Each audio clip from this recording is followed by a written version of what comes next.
నా పేరు పుష్ప. నేను ఇంతకుముందు ఈయన్నే చదువుకున్నా.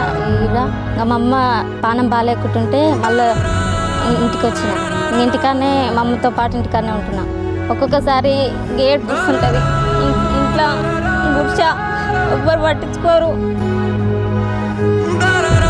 మా అక్కలు ఇట్లా అయ్యారు, నా జీవితం కూడా ఇట్లా అవుతుంది. వాళ్ళు కూడా ఇంత ముందుకు చదువుకోలేదు. మీ ముగ్గురం ఇట్లే ఉన్నాం.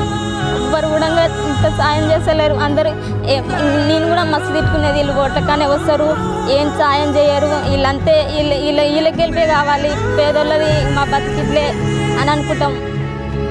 మమ్మల్ని కూడా పూరుగుడిస అని మస్తు మంది ఏడిపించారు. ఇప్పుడు ఇల్లు ఇవన్నీ ఉంటే చదువుకుంటా. నేను నాకు ఇంకా ఫ్యూచర్లో ఏదైనా జాబ్ ఉంటే చేసుకోవాలని ఉంది. మా ఫ్యామిలీకి వచ్చిన ఈ బాధ మా